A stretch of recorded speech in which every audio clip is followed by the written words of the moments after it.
Bonsoir. Je suis vraiment pas gênée de dire bonsoir aujourd'hui parce que on est samedi soir et j'attendais de la part d'une autre personne qui m'envoie le message, que cette personne m'envoie le message lumière pour dimanche. Et là, finalement, je réalise qu'il y a eu probablement un bris de communication et je me retrouve à la dernière heure de la journée en train de faire ce message. Et la parabole du jour, c'est les ouvriers de la dernière heure. Alors, je me suis tournée vers le Seigneur et je dis, Seigneur, je suis cet ouvrier de la dernière heure pour faire le message. S'il te plaît, envoie-moi ton esprit. Et je pense que Dieu, encore une fois, est fidèle. Il est fidèle envers moi, mais il est surtout fidèle aussi envers toi, parce que c'est l'Évangile, c'est une bonne nouvelle. Et cette bonne nouvelle, il veut l'apporter à ton cœur à tous les jours. Quand j'ai lu cet évangile, le premier mot qui m'est venu à l'esprit, c'est « Vous n'êtes jamais trop tard ». Ce mot-là, je le retiens de Medjugorje lors d'un voyage dans les années 85, où j'étais là et le père Slavko nous faisait la préparation du sacrement du pardon au cimetière. Et il a dit, depuis quelques années déjà, les apparitions de la Vierge Marie sont commencées. Mais peut-être arrivez-vous juste aujourd'hui, après 7-8 ans, vous n'êtes pas trop tard, on n'est jamais trop tard. On n'est jamais trop tard avec le bon Dieu. Pour le bon Dieu, tout est présent. Tu arrives aujourd'hui, tu n'es pas trop tard. Tu viens de comprendre ce que veut dire pardonner, puis pour la première fois de ta vie, tu fais un réel pardon à 80 ans, inquiète-toi pas, enfin tu as compris et bravo. Tu as été maussade, probablement critiqueux ou chialeux, comme on dirait en québécois, toute ta vie. Puis là, tu viens de réaliser que tu es fait pour beaucoup plus que ça. Tu es fait pour l'émerveillement, l'encouragement des autres. Tu dis, mon Dieu, le temps que j'ai perdu, il n'est pas trop tard. Tu commences aujourd'hui. C'est ça la parabole des ouvriers de la dernière heure, tu la connais. Une parabole, c'est une histoire.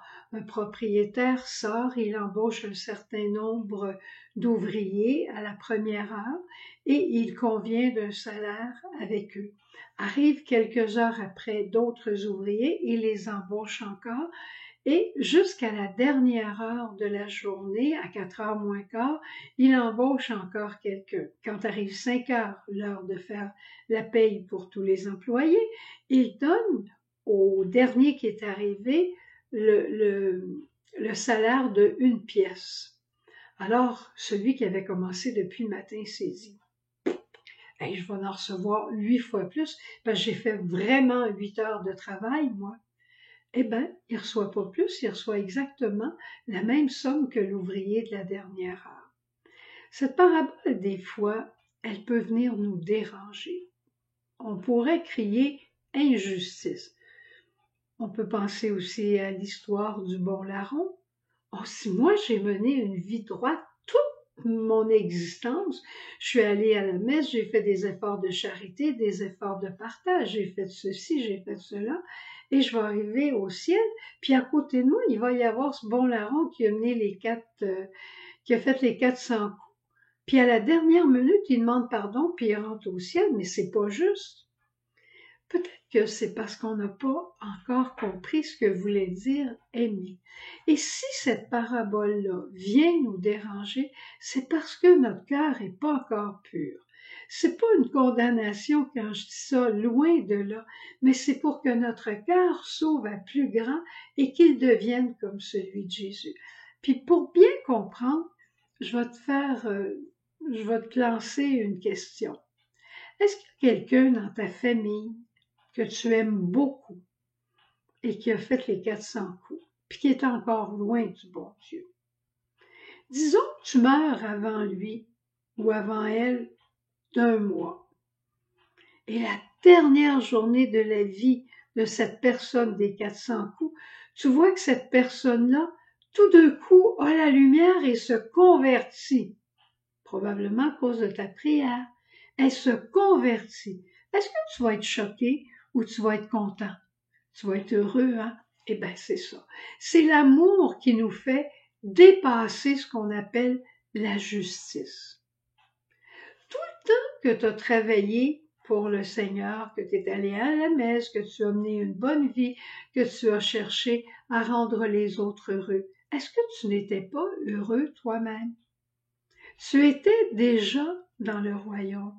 Servir Dieu comme un fils, c'est déjà le ciel. Mais servir Dieu comme un esclave, eh bien, ça prend encore des purifications, parce que le ciel, c'est le royaume de l'amour. Alors, il faut que notre cœur soit rempli d'amour pour y aller.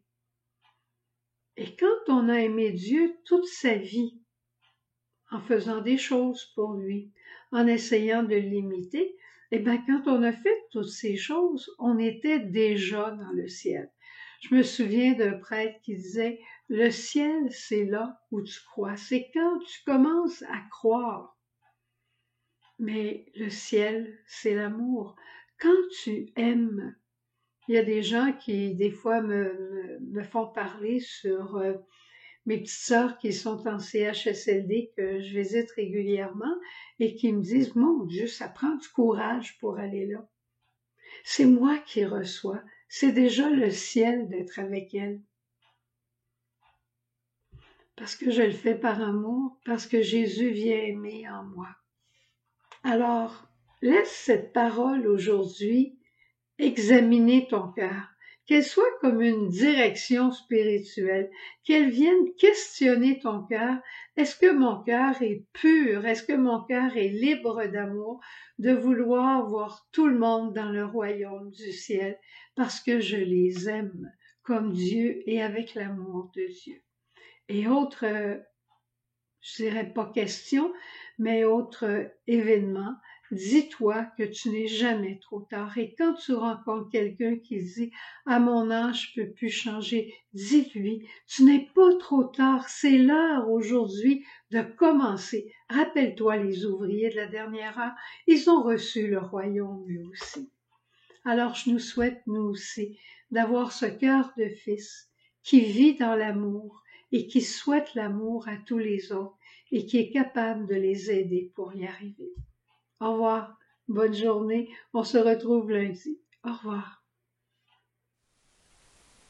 Jésus,